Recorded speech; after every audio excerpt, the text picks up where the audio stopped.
दुनिया के कई देश कोरोना वायरस संक्रमण पर काबू पाने के लिए संघर्ष कर रहे हैं। चीन जैसे देशों में संक्रमण का दूसरा दौर खतरे की घंटी बजा रहा है। इस बीच कई देश ऐसे भी हैं जो वायरस के खतरे के बीच जिंदगी को पटरी पर वापस लाने के तरीके आजमा रहे हैं। वहां कुछ बंदिशें हैं, लेकिन कामकाज भी शुरू हो गया है।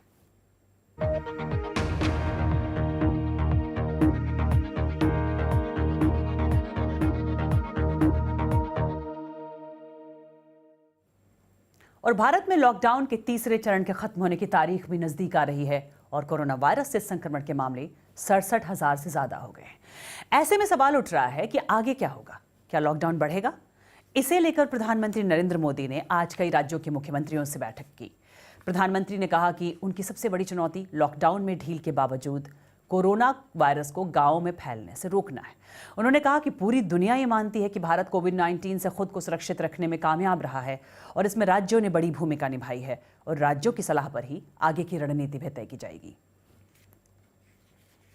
भारत के बाद अब आपको बताते हैं कि कोरोना वायरस संकट का सामना करते दुनिया के तमाम देशों में क्या चल रहा है। चीन के वुहान और उत्तर पूर्वी इलाके में नए मामलों की वजह से संक्रमण के फिर से सर उठाने का खतरा पैदा हो गया है। वुहान में 11 मार्च के बाद संक्रमण के सबसे अधिक नए मामले दर्ज किए गए हैं। कल यहां 5 नए मामले और देश भर में 17 नए केस मिले हैं। और रूस और उत्तर कोरिया की सीमा के पास 3 प्रांतों जिलीन, खायलुंगजियांग और लियाओनिंग में लोकल ट्रांसमिशन के 5 नए केस मिले हैं। चीन से पूरी जानकारी दे रहे हैं बीबीसी संवाददाता रॉबिन ब्रांट।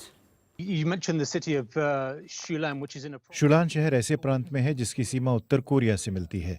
उत्तर कोरिया में अब तक कोविड-19 का एक भी केस दर्ज नहीं हुआ है, लेकिन अब इस शहर को मीडियम रिस्क की श्रेणी में रखा गया है।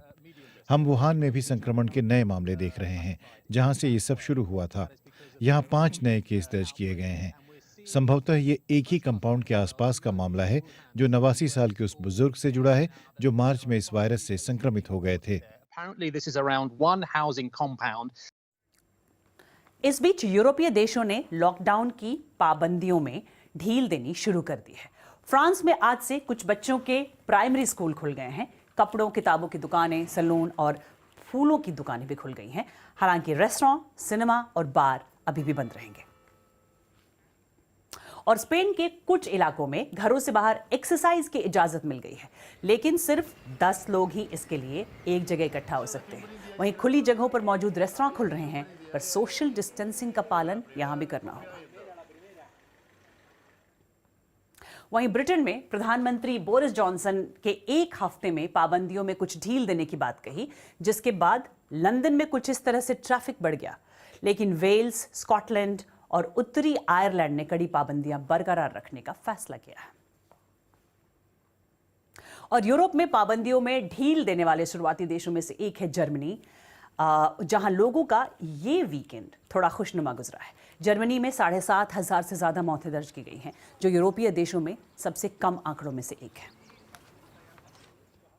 वहीं यूरोपीय देश डेनमार्क ने कोरोना वायरस को काबू करने में बाजी मार ली है। वहां भी लॉकडाउन के बंदिशों में ढील मिल गई है। डेनमार्क में कोरोना वायरस की वजह से 500 से ज्यादा लोगों की मौत हुई है। अब बंदिशों में ढील के बाद वहां जिंदगी कैसे चल रही है, आइए देखते हैं। लॉकडाउन के बाद की जिंदगी।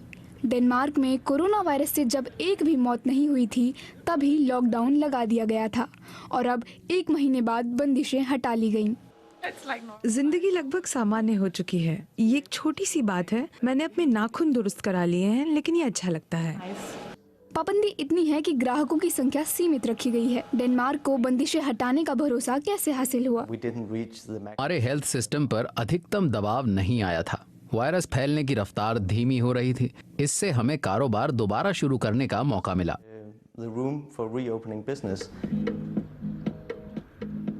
लॉकडाउन हटाए जाने के बाद संक्रमण की दर थोड़ी बढ़ी है, लेकिन ये अभी इतनी भी नहीं कि खतरा महसूस हो। यहाँ बहुत कुछ भरोसे की डोर से बंधा है। सरकार लोगों पर यह भरोसा कर रही है कि वो कायदे को मानेंगे और लोगों को सरकार की रणनीति पर भरोसा है। मैं जानता हूँ कि यहाँ काफी भीड़ नजर आ रही है, लेकिन अगर आप गौर से देखेंगे तो पाएंगे कि किसी भी समूह में 10 से ज्यादा लोग नहीं हैं।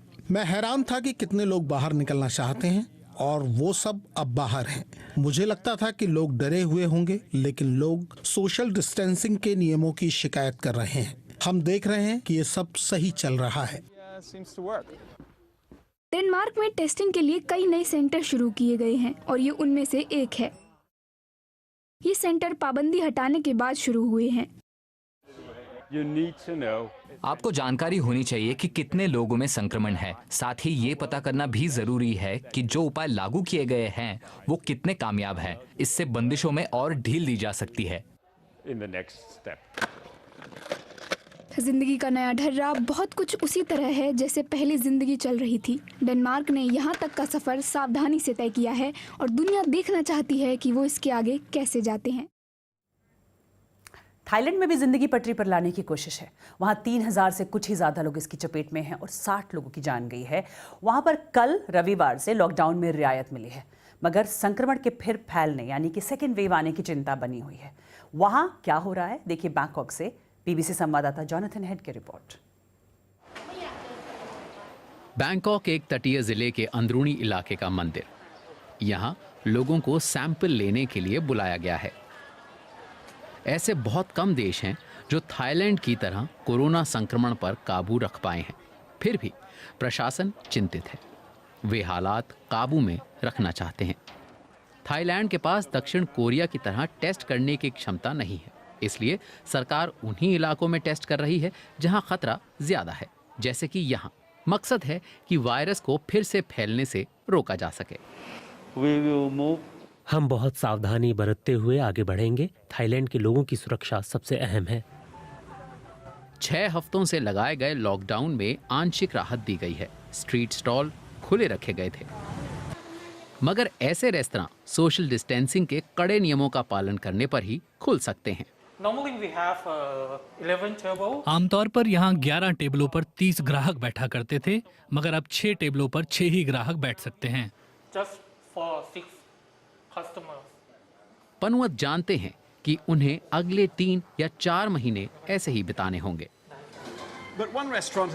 मगर सोशल डिस्टेंसिंग के इस दौर में एक रेस्तरां कमाल का आइडिया लेकर आया है। प्लास्टिक की इन शीट्स के कारण लोग एक ही टेबल पर बैठकर खाना खा सकते हैं, और वो भी प्रशासन की ओर से लगाई गई शर्तों का पालन करते हुए। प्लास्टिक स्क्रीन के आर पार बैठकर साथ खाने की सुविधा नौजवान पीढ़ी के लिए काम की चीज साबित हुआ है।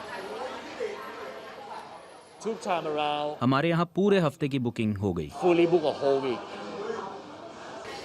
कोरोना वायरस के कारण दुनिया बदल सी गई है। लॉकडाउन हटने के बाद बहुत से कारोबार खुद को नए तौर तरीकों में ढालने में संघर्ष कर रहे हैं, मगर इस रेस्तरां ने बाजी मार ली है।